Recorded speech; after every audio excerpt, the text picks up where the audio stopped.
Always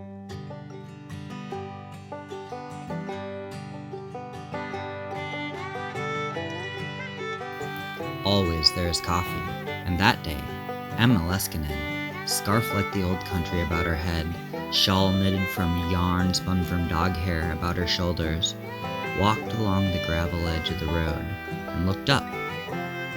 Finally, the railroad laid down its tracks and built a station, and the painter, having finished painting the station house white, wondered, "What name do I paint upon this gable?" The nights were warm.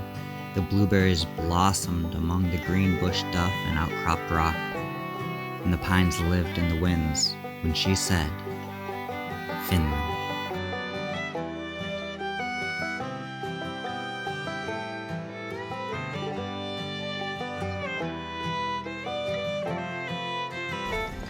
Well, welcome to the Finland Historical Society acreage. This is 40 acres that was homesteaded by John Pine. We still have his original cabin up there. When we took over the property, that was the only building that was there. We did have to do some restorative work to the cabin, but everything else that you see out here, the school, the forestry building, the museum has either been brought here or it has been built here. So where we're headed to right now is the school. The school was built in 1915 on Park Hill Road, which is just a few miles up the way. They had school there from 1917 through 1928, and in 1930 they moved the building from Park Hill Road up there to the city of Finland, where it was used for a post office, a card shop, and possibly something else. So after this organization was founded, at some particular point in time along the way, they were expanding in the city of Finland, where they were putting in they're expanding the fire hall, and so they needed to get the building out of the way. They asked us if we wanted it. We said sure, so we set it up here.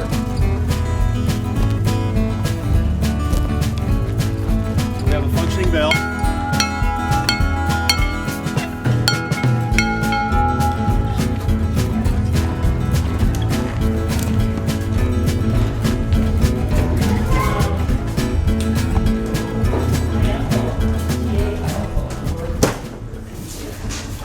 So one of the things I like is and this is a one-room schoolhouse. I like the big tall ceilings. We have the transom windows. This room over here, where the school teacher actually lived. And then we had a huge potbelly stove at one time that would have sat right here. And then basically this is the school. The lady back here in this corner, she went to school here. But this is the schoolhouse.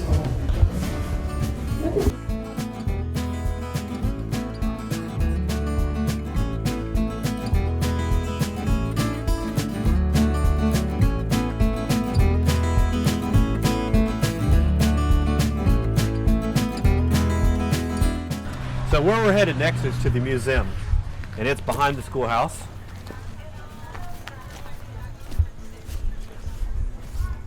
The museum was built in 2007, and it's timber frame.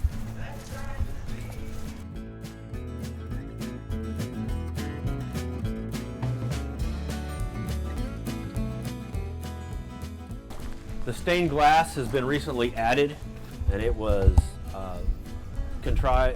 it was designed by an artist. The particular thing that you see right up here is actually taken from an existing blanket, and so they've emulated that particular design in this artwork. One of the other things that's notable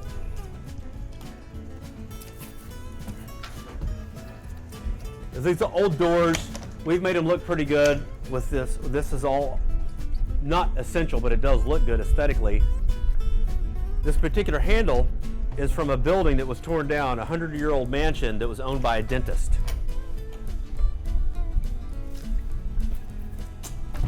And then when you see the walls here, this is what the walls are like, all the way from here, all the way back.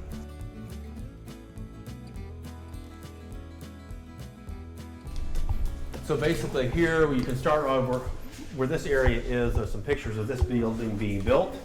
It was a collaborative effort. A lot of people came together as a community. Everything they do here is really a whole lot of community. People really pull together to make things happen. The phone here, I talked to the guy whose family donated this phone, and he remembers that phone back when he was a child. But so much of the stuff you see, you'll see the little tags which indicate that it was donated by somebody. And I think it's pretty cool. This old radio still has the call letters mounted and painted in here as if they would have never changed, but it would have been local. But I thought that was pretty interesting that it was really a radio that was designed for a local area. And then you just start from here, work your way around. This is the oldest, work your way around the building to the newest things. Just as it tracks the family. One of the things I think is interesting is this old saw. And this saw is designed so that one person can saw. And it's built so that one person can saw down a tree just sawing with this device. It's got some grapples that hang onto the tree, spring loaded to hold the blade with tension up against the tree as you saw. Wow. Finland was a place, before it was even Finland, we had a lot of people coming here from Finland, but they liked this country because it resonated so much to the actual country of Finland in the ways of we have the soil, the cold, the mountains. And then it really started picking up with the amount of immigration when the Tsar of Russia started to conscript a lot of the Finnish men, and they were like, I'm out of here, and they started immigrating to the United States. There's an old CCC camp back in the day, and you can just see all the people that are here. So many things were built across the United States from those camps during that time. So there's tools here that were used back in the day. They would cut ice, and they would store the ice in an ice house, and that would be what would be used throughout until the next cold season, until they got electricity. And once electricity came in, they didn't really cut ice much more. This would have been a pair of tongs that they would have used to grab a hold of the ice and pick it up and move it. If you're going to cobble shoes, various sizes, just kind of a standard pattern.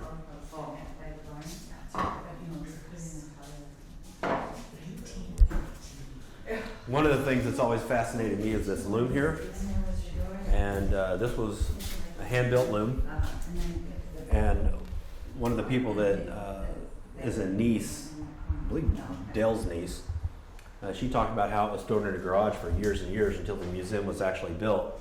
But this is a functional loom, and a lot of people, when they come through here, they're able to see a demonstration. We don't have somebody demonstrating this year, but a lot of times we'll have somebody demonstrating how to use this loom. But it's a functional loom. It's been set up so that you can do multiple jobs. We had a weaver come through that was telling me about this, and she explained it's very, very common to spend as much as 20 hours setting up a job, and then you do the job in 2 hours. And so there's a lot of setup. They have to calculate all the string and everything they're going to use in the amount, because how many rows going in and out, it all comes into math. They wind it all up on this, and then they set it up on this machine.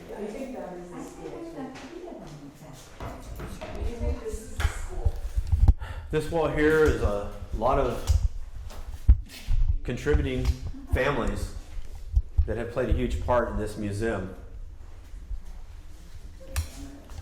And then back in the day, they had a stereoscope. They'd put the picture on there, and you could look at it and focus it in. It's obviously an entertainment that has changed. We don't use these anymore. But we have a lot of pictures that you could look through.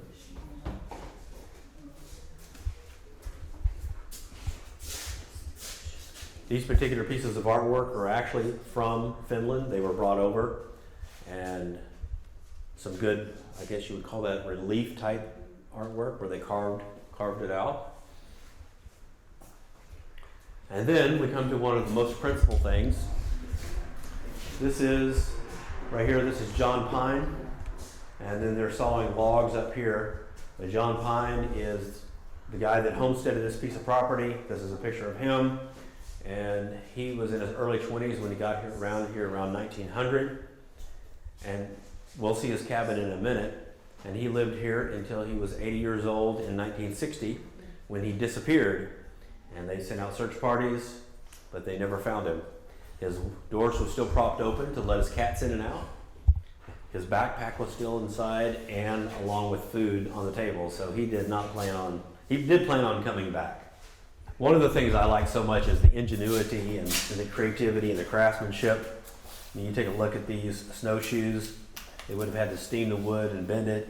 They use the sinew and skin and build these snowshoes. It's everything that they had to have. They would build a lot because they just couldn't go buy it. And so they would create and make and spend an inordinate amount of time. When you think how much time you'd spend building this, or how much time it would take just to build a simple rug.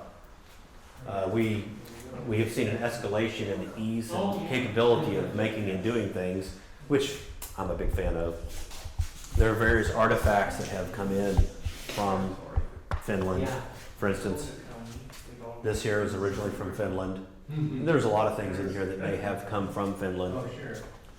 One notable thing is I had somebody that came through here. When she was a little girl, she played this accordion, and I thought that was pretty cool. At one particular point in time, we had an air base that was located. The location where the air base is still there, but it was used for a radar installation. And the community had quite a few soldiers in the area that helped contribute to the economy.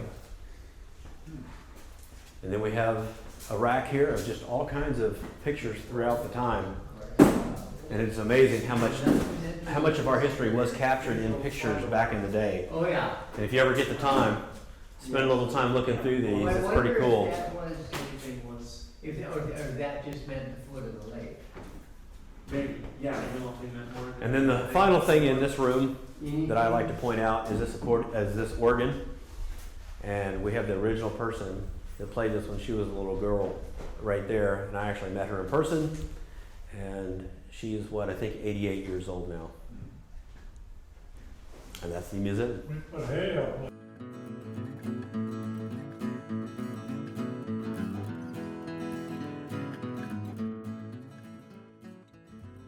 So the next building we're going to look at is the John Pine building.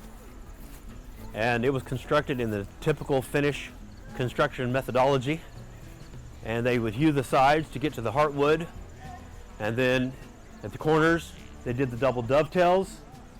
And when they put this log on top of this log, they would use a scribe, and they would hollow out the upper log, and so that it would sit down and be a saddle in the upper log, or the lower log here. It's curved, it would be hollowed out, it would sit in. And then before they seated it, they would put in moss and grass so that when it came down, it would actually seal the air, or it would keep the air from being able to go in and out. And they would drill a hole, and they would drive a pin. And the reason they did this is this wood was green, and they did not want the wood to twist and warp, and that would create a good solid wall. And that's how this building was constructed.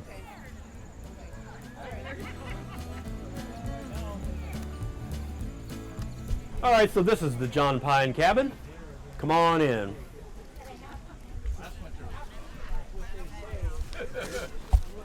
So John Pine was a bachelor. Now, we've set this place up to resemble what it might be more like if a family lived here, but there's a lot of stuff in here that makes this room very full. One of the things they did do is they would separate out the cream. And so we have their separator here, which they would not store in here, but this is a separator to separate the cream from the milk. We have a wash tub. We have a lot of various different things in here. And then in this other room, we have more items. And one of the things notable is in there to the right, you're going to find a bed that is straw filled. And you know that is going to be very comfortable.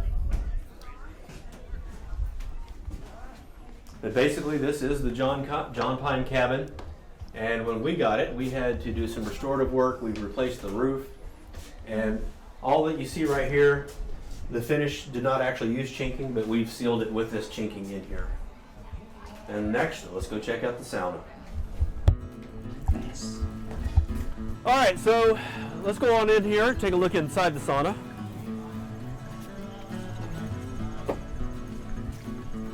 Several things to note. This wall was added later. When they brought it in, they were doing the reconstruction. You can see some of the reconstruction they did on the ceiling here, but they built this wall. I guess this would be more of a changing room. But if you take a look on this other wall over here, you can see there's no chinking or anything, but it's a very tight fit.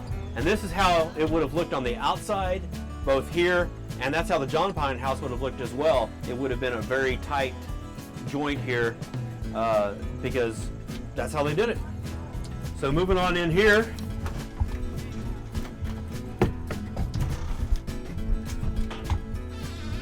this is not a functional sauna at this point in time, but the way they used to do it back in the day, they would put the fire, they'd build the fire, they would heat up all the rocks, but they didn't really have a way for the smoke to escape as if with a smokestack. So then they'd finally kill the fire, the rocks would be hot, they'd get the smoke out by opening the window, then they'd close the window, then the rocks would present the heat, and that's why we get the smoky look on all this wood, is because of the smoke from the fires. But as the subsequent generations came to time, as they started building them, they started putting in smokestacks so that they could run the fire at the same time. But this is a typical Finnish sauna.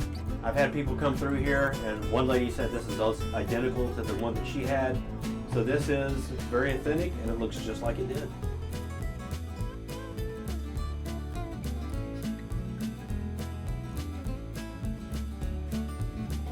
This is Bonnie. She's the president, and she's very sweet on Tuesdays. She's very knowledgeable of all kinds of things. She does a great job. She works very hard. And as we conclude this tour, we wind up at our Welcome Center. This is a forestry building that was actually moved here. And as you can see these holes here, there was originally another room that was an added on and would have been like a mud room or something like this. And this is not the typical Finnish construction, but it is a Finnish construction in the sense they did hollow out the log and set this on here so to help with the whole air and water. But they started doing it this way typically because people like the looks of log homes, and that's why they did that. And so when you come in here after you've taken your tour, we'd love for you to sign the guest book. And this is how we keep track of our guests, number of party, where you're from.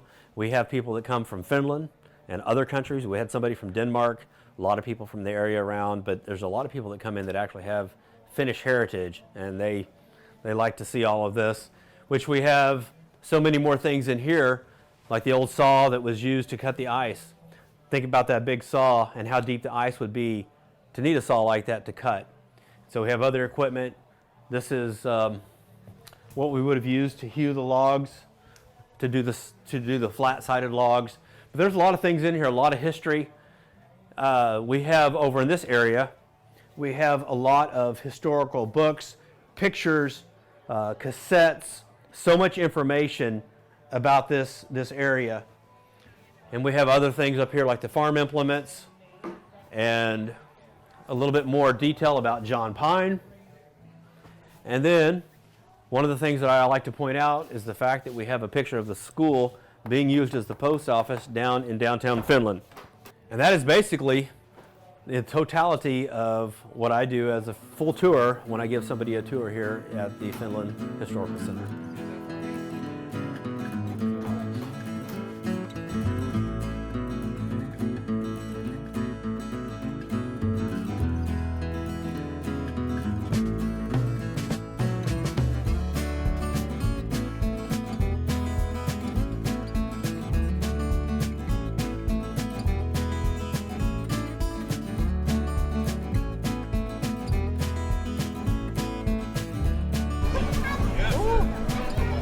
You're on TV.